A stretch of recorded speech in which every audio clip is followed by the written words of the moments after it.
Okay, pre-cal, this is your third video about simplifying trigonometric expressions. Trying not to overload you with information here. So we are going to look at example 14 in your Unit 7 notes, and we are going to manipulate this problem mathematically to ensure that it is down to one term without addition, subtraction, and without a fraction. So I am going to look at my denominators and get my LCD so that I can combine these two fractions. So my LCD will look just like that. I'm going to rewrite my original problem.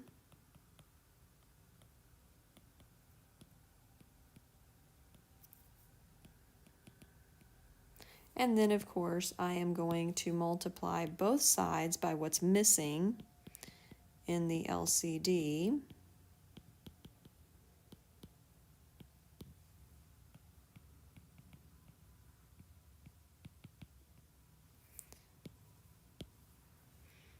All right, so sine times sine gives me sine squared theta plus, and notice here this cosine has to get distributed to both of those. So I've got cosine theta times 1, and then cosine squared theta all over my LCD.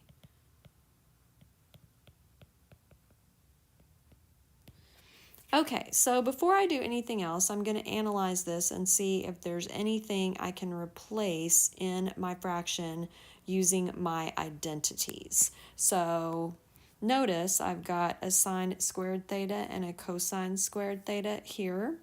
So my identities page tells me that sine squared theta plus cosine squared theta is equal to 1. So that means that I can change this and this into a 1. It doesn't matter that they're separated with another term in between because I'm still adding them together.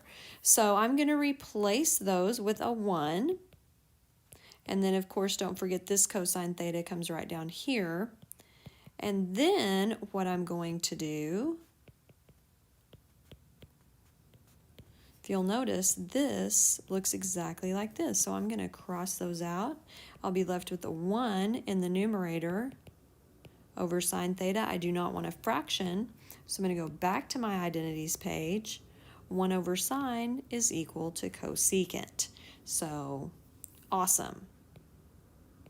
So cosecant theta, look how pretty that is. Excellent. Okay, number 15, this is your last example like this. So again, I am going to start with my LCD. It's going to consist of a 1 plus sine theta and a cosine theta. So rewrite my problem.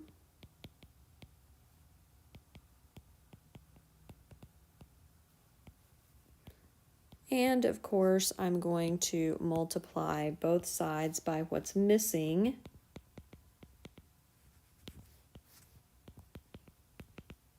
In my LCD.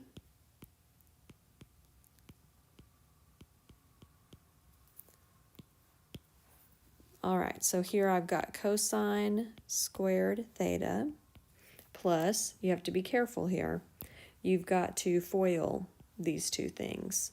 So I end up with 1 plus sine theta plus sine theta plus sine squared theta.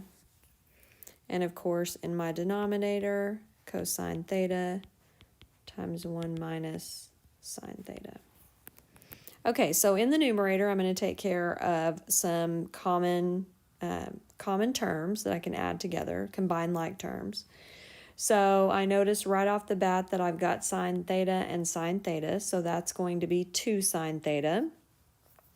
And then I've got this 1 right here, so 1 sine, 1 plus 2 sine theta. And notice you've got sine squared theta here and cosine squared theta here. When I'm adding those together, I can easily replace those with a 1 because of the identity.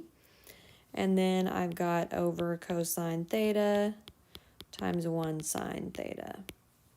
So I'm going to combine like terms again because these 1's actually are 2. And then you'll notice we're kind of stuck.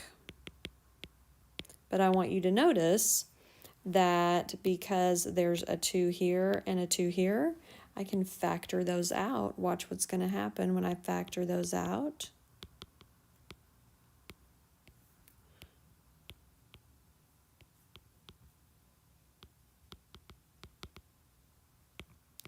Pretty. That and that, ooh, beautiful. 2 over cosine theta. It's the same thing as 2 times 1 over cosine theta. And I know that 1 over cosine theta is actually secant. So 2 times secant theta. One term, no fractions, no addition and subtraction.